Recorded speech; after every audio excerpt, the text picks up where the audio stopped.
ಸೋತೆ ಇಲ್ಲ ಸೋತೆ ಇಲ್ಲ.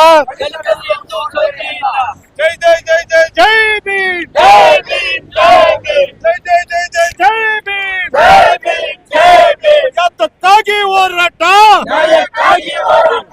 ಹೋರಾಟ ಹೋರಾಟ, ಎಲ್ಲಿಯವರೆಗೆ ಹೋರಾಟ, ಯಾತಕ್ಕಾಗಿ ಹೋರಾಟ, ಯಾತಕ್ಕಾಗಿ ಹೋರಾಟ, ಸೋಲುವುದಿಲ್ಲ ಪೋಷ ಪೋಟಂಟಿ. ಹೋರಾಟ ಹೋರಾಟ, ಹೋರಾಟ ಹೋರಾಟ. ಹೆಸರು ಖಾಲಿದ್ ಖಾನ್ ಅಂತೇಳಿ ದಲಿತ ಸೇನೆ ರಾಜ್ಯ ಯುವ ಘಟಕ ಅಧ್ಯಕ್ಷರಾಗಿದ್ದೀನಿ. ಇವತ್ತು ಬೆಂಗಳೂರು ನಗರ ಫ್ರೀಡಂ ಪಾರ್ಕ್ನಲ್ಲಿ ದಲಿತ ಸೇನೆ ಸಂಘಟನೆ ರಾಷ್ಟ್ರೀಯ ಸಂಘಟನೆ ವತಿಯಿಂದ ರಾಜ್ಯ ಅಧ್ಯಕ್ಷರಾದ ಸನ್ಮಾನ್ಯ ಶ್ರೀ ಅಣ್ಣ ಹನುಮಂತ ಜಿ ಸಂಗೀರವರ ಆದೇಶದ ಮೇರೆಗೆ ಇವತ್ತು ರಾಯಚೂರು ಜಿಲ್ಲೆಯಲ್ಲಿ ಏನು ಅಕ್ರಮ ಮತ್ತು ಅನಧಿಕೃತ ಕಲ್ಲು ಗಣಿಗಾರಿಕೆ ವಿರುದ್ಧ ಏನ್ ಕಳೆದ ಸುಮಾರು ಒಂದು ವರ್ಷ ಕಾಲದಿಂದ ನಿರಂತರ ಹೋರಾಟ ಹಮ್ಮಿಕೊಂಡು ಬರ್ತಾ ಇದ್ದೀವಿ. ಇವತ್ತು ಫ್ರೀಡಂ ಪಾರ್ಕ್ ನಲ್ಲಿ ಹೋರಾಟ ಮಾಡುವ ಮುಖಾಂತರ, ತಮಟೆ ಬಾರಿಸುವ ಮುಖಾಂತರ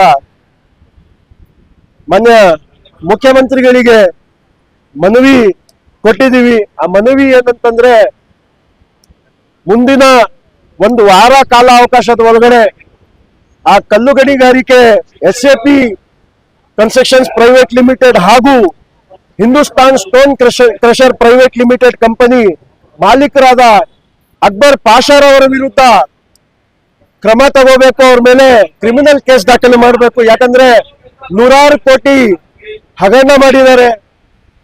ಅವ್ರ ಮೇಲೆ ಕ್ರಮ ತಗೊಳ್ಳೋ ಮುಖಾಂತರ ಆ ಜಮೀನು, ಆ ಕ್ರಷರು ಸರ್ಕಾರ ಖಜಾನೆಗೆ ತಗೋಬೇಕು ಅಂತ ಇವತ್ತಿನ ದಿನ ನಾವು ರಾಜ್ಯ ಸರ್ಕಾರಕ್ಕೆ ಮನವಿಯನ್ನು ಕೊಟ್ಟಿದ್ದೀವಿ. ಅಕಸ್ಮಾತ್ ಒಂದು ವಾರದೊಳಗಡೆ ರಾಜ್ಯ ಸರ್ಕಾರ ನಮ್ಮ ಮನವಿಗೆ ಉತ್ತರ ಕೊಡಲಿಲ್ಲ ಅಂದರೆ ನಾವು ದಲಿತ ಸೇನೆ, ದಲಿತ ಸಂಘರ್ಷ ಸಮಿತಿ ಹಾಗೂ ಅಂಬೇಡ್ಕರ್ ಸಂಘಟನೆಗಳ ಒಕ್ಕೂಟ, ಭೀಮಾ ಸಂಘಟನೆಗಳ ಒಕ್ಕೂಟ ವತಿಯಿಂದ ಸುಮಾರು 5,000 ಜನ ಬೆಂಗಳೂರಿಂದ ರಾಯಚೂರು ಚಲೋ ಕಾರ್ಯಕ್ರಮವನ್ನು ಹಮ್ಮಿಕೊಂಡು ಉಗ್ರ ರೀತಿಯಲ್ಲಿ ಹೋರಾಟವನ್ನು ಮಾಡ್ತೀವಿ. ಹಾಗೂ ಅದೇ ರೀತಿ ರಾಯಚೂರು ಜೈಲ್ ಬರೋ ಕಾರ್ಯಕ್ರಮವನ್ನು ಕೂಡ ಹಮ್ಮಿಕೊಳ್ತೀವಿ ಬಂಧುಗಳೇ. ಈ ಹೋರಾಟದ ಮುಖಾಂತರ ನಾನು ಹೇಳಲಿಕ್ಕೆ ಬಯಸ್ತೀನಿ. ಒಂದು ವಾರದ ಹಿಂದೆ ದಿನಾಂಕ 16/5/2025 ಗಣಿ ಮತ್ತು ಭೂವಿಜ್ಞಾನ ಇಲಾಖೆಯ ಕೇಂದ್ರ ಕಚೇರಿಗೆ ಅಕ್ರಮ ಮತ್ತು ಅನಧಿಕೃತ ಕಲ್ಲು ಗಣಿಗಾರಿಕೆಯ ವಿರುದ್ಧ ನಾವು ಮನವಿ ಪತ್ರವನ್ನು ಕೊಟ್ಟಿದ್ವಿ. ಸರ್, ಸರ್ಕಾರದ ಖಜಾನೆಗೆ ಸರ್ಕಾರದ ರಾಜಸ್ವವನ್ನು ಪಾವತಿಸದೆ ಹಿಂದೂಸ್ತಾನ್ ಸ್ಟೋನ್ ಕ್ರಷರ್ ಕಂಪನಿಯ ಮಾಲೀಕರಾದಂತಹ ಅಕ್ಬರ್ ಪಾಷರ್ ಅವರ ಮೇಲೆ ಕಠಿಣ ಕಾನೂನು ಕ್ರಮ ಕೈಗೊಂಡು ಏನು ಸರ್ಕಾರದ ರಾಜಸ್ವವನ್ನು ಪುನಃ ಸರ್ಕಾರದ ಖಜಾನೆಗೆ ಪಾವತಿಸಬೇಕಂತೇಳಿ ನಮ್ಮ ಮನವಿ ಇತ್ತು.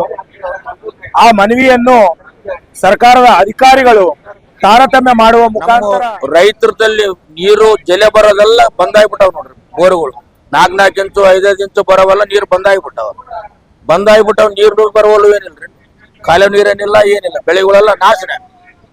ಇವರು 1,40,000 ಯೂನಿಟ್ ಕರೆಂಟ್ ಸುಟ್ರೆ ಅದರಲ್ಲಿ 2,000 ಕರೆಂಟ್ ಬಿಲ್ ಕಟ್ಟಾರ. ಉಳಿಕಾದ ಬಿಲ್ ಬೊಕ್ಕಸ್ ಬಿಲ್ ಮಾಡ್ಕೊಂಡಾರ ನೋಡ್ರಿ. ನಾವು 3 ತಿಂಗಳಿಂದ ತಿರುಗ್ತೀವಿ ರಾಯಚೂರಿಗೆ ಆಫೀಸ್ಗಳಲ್ಲಿ. ತಿರುಗಿಂದ ಬಂದ್ರೆ ನಾವು ಹೇಳಿದ ಕೊಟ್ರೆ ಅದ್ರದಲ್ಲಿ ಏನು ಗಮನಕ್ಕೆ ತಗೋಬೋಳ್ರಿ. ಅಸಲ್ ಭೀಮಾ ಸಂಘಟನೆಗಳ ರಾಜ್ಯಾಧ್ಯಕ್ಷರು, ಗೌರವಾಧ್ಯಕ್ಷರು ವೆಂಕಟೇಶ್ ಅವರು, ಮತ್ತೆ ಕೆ ಮರಿಯಪ್ಪನವರು, ಮತ್ತೆ ನಮ್ಮ ಮುರುಘಾ ಅವರು, ಮತ್ತೆ ನಮ್ಮ ಜಾವೇದ್ ಖಾನ್ ಅವರು, ಮತ್ತೆ ಜಾವೇದ್ ಅವರು, ರವಿ ಅವರು, ಮತ್ತೆ ಖಾನ್ ಅವರು, ಮತ್ತೆ ಎಲ್ಲಾ ಸಂಘಟನೆಗಳ ರಾಯಚೂರಿಂದ ಬಂದಿರತಕ್ಕಂತ ಅನೇಕ ನಮ್ಮ ಕಾರ್ಮಿಕ ಬಂಧುಗಳು ಎಲ್ಲ ಇದ್ದಾರೆ. ಇವತ್ತೇನು SCA ಕ್ಲಸ್ಟರ್ ಕಲ್ಗಣಿ ಮತ್ತೆ ಹಿಂದೂಸ್ತಾನ್ ಕ್ಲಸ್ಟರ್ ಕಲ್ಗಣಿ ಮಾಲೀಕರಾದ ಪಾಷಾರ್ ಅವರು ಈಗಾಗಲೇ 2-3 ಸಾವಿಗೆ ಕಾರಣ ಆಗಿದ್ದಾರೆ. ಕಾರ್ಮಿಕರಿಗೆ ಅನ್ಯಾಯ ಮಾಡಿದ್ದಾರೆ. ಇವರು ಸರ್ಕಾರದ ಧನವನ್ನ ವಂಚನೆ, ರಾಜಧನವನ್ನ ವಂಚನೆ ಮಾಡಿದ್ದಾರೆ. ಈ ರಾಜಧನವನ್ನು ವಂಚನೆ ಮಾಡಿರೋದ್ರಿಂದ ಸರ್ಕಾರ ಅವನನ್ನು ಕೂಡಲೇ ಬಂಧಿಸಿ ಅವನ ರಾಜಧನವನ್ನ, ಅವನ ಆಸ್ತಿಯನ್ನ, ಅವನ ಕಂಪನಿಗಳನ್ನ ಮುಟ್ಕೋಲ್ ಹಾಕಿ ಹಣವನ್ನ ವಾಪಸ್ ಪಡಿಬೇಕು. ಕಾರ್ಮಿಕರಿಗೆ ನ್ಯಾಯ ಕೊಡಬೇಕು, ಮತ್ತೆ ಸತ್ತಂತ ಕಾರ್ಮಿಕರಿಗೆ ನ್ಯಾಯ ಕೊಡಬೇಕು. ಅದು ಕೊಡದ ಹೋದ್ರೆ ನಾವು ಉಗ್ರ ಹೋರಾಟವನ್ನು ಮಾಡ್ತೀವಿ ಅಂತೇಳಿ ಇವತ್ತು ವಿಧಾನಸೌಧಕ್ಕೆ ನಮ್ಮನ್ನು ಕರ್ಕೊಂಡು ಹೋಗಿದ್ರು. ಮುಖ್ಯಮಂತ್ರಿಗಳ ಪರವಾಗಿ ಅರುಣ್ ಪಾಠಾನ್ ಅನ್ನೋರು ಮನವಿನ ತಗೊಂಡಿದ್ದಾರೆ. ಒಂದು ವಾರದೊಳಗೆ ಸಮಸ್ಯೆನ ಬಗೆಹರಿಸ್ತೀವಿ ಅಂತ ಹೇಳಿದ್ದಾರೆ. ಬಗೆಹರಿಸ್ತಾ ಹೋದ್ರೆ ನಾವು ರಾಯಚೂರು ಚಲೋ ಕಾರ್ಯಕ್ರಮ ಮಾಡ್ತೇವೆ, ಮತ್ತೆ ಬಗೆಹರಿಸ್ತಾ ಹೋದ್ರೆ ವಿಧಾನಸೌಧ ಚಲೋ ಕಾರ್ಯಕ್ರಮ ಮಾಡ್ತೇವೆ.